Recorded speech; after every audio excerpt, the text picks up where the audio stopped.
여러분 안녕하세요. 자칭 일당 강사 수도철간입니다. 내가 그 이름을 불러주었을 때 그는 나에게로 와서 꽃이 되었다. 김준수 시인의 대표적인 꽃으로 존재의 본질과 이름을 가지는 상징성과 동시에 인식되고 싶은 인간의 꿈을 보여주었다고 하고 있습니다. 이때까지는 이재명, 아이와 같은 어쨌든 잘 먹고 잘 사는 유명인 사주풀로 했는데 소시민은 우리 모두는 돈도 좀 있게 되는 괜찮은 장면 개명을 처음으로 말해봅니다. 사주 발전은 좀 그래도 이름이 좋으면 평생 30% 효과를 본다는 옛날 이론이 있습니다. 은행 저축금리가 4% 내외인데 30%는 대단한 수입입니다. 그러나 좋은 이름도 자기가 늘 이름의 뜻을 새기고 자주 불러서 몸에 착 달라붙게 해야 불편한 사주라도 실제로 좋은 기운이 생깁니다.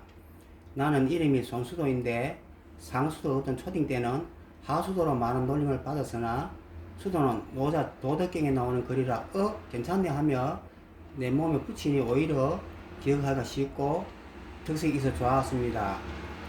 그림은 정치평론가인 진중권 사주로 이름의 겉모습은 진중해서 좋지만 실제로는 맞지 않은 흠이 있어 장면이 부실해서 줏대가 없는 팔자입니다.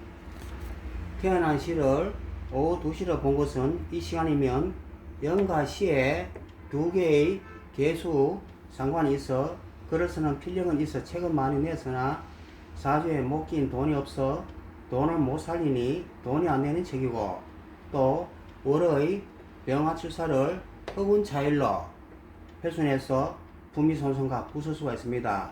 또 자식이 없다던데 일지자가 시지미를 원진해서 무자식이 되고 33세에서 37세 축토대운에 독일에 유학 가서 철학과서 공부를 했으나 학위를 받지 못하고 기후하고 만년 척척 석사하는데 이때는 그에게 흉운이고 학위 컴플렉스 큰 모양인가 싶습니다.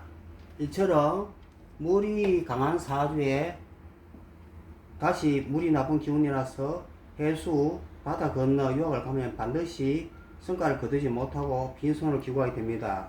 본론으로 들어가서 이름 풀이를 해보니 진이 토 16핵, 중이 토 9핵, 근이 목 22핵으로 첫 이름 진이 음에 중간 이름 중이 양으로 음양이 맞고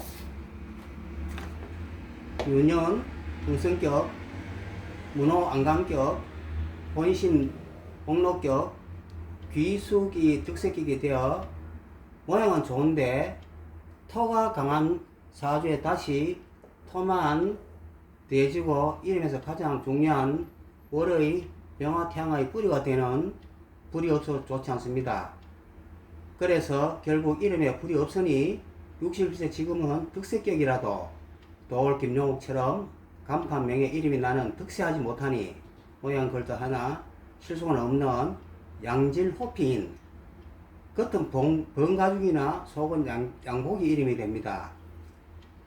진중건이라 장명한 철학관 장명가는 이름 핵수에 따른 모양 갖추기는 했는데 불교는 늦지 않아서 실력이 좀 딸리는 분이 아닌가 합니다. 이 사주는 반드시 이름에 불이 들어가야 박사도 되고 공관하면서도 진취적인 성품이 됩니다. 별명이 호두까기가 아닌 모두까기라던데 적절한 표현입니다. 그는 속마음은 온건 보수인데 행동은 진보인 해적 분자처럼 보수 진보로 왔다 갔다 하고 그래서 정의당을 탈당해서 국민의 행사도 갔다가 다시 정의당에 가라는 모습을 보였고 경계선에 선 사람이라 수가 틀리면 양쪽 모두를 까는 모두까기가 된 것입니다. 이런 이정승은 명예, 감투, 이타심을 뜻하는 병화 칠살로 가자니 개수 상관이 허군 차이라서 나쁘고 아예 개수 상관은 가자니 병화 칠살이 또 걸림돌이 되기 때문인데 사주를 보고 사람의 심성을 어느 정도 알려면 많은 공부가 필요했습니다. 장가는 잘 갔습니다. 부인이 일본인 여성 작가던데 일본은 우리나라에서 동쪽인 간목이고 간목은 진중권에게 현재 큰돈이니 중년후부터는 입심은 좋지만 돈은 되지 않는 그의 팔자에 돈을 갖다 주는 사람이 되기 때문입니다. 경험상 사주가 좋지 못한 사람이 이름 콤플렉스가 있어 자식 손자 이름을 지을 때 대여섯 개씩 지어달라 하는데 심정은 이해가 가지만 많이 지어봐야 말장난에 불과하므로 나는 장명 개명을 할 때 해외 유학, 국제 진출 등 현대적인 감각을 충분히 반영하되 3개 이상은 짓지 않습니다. 감사합니다.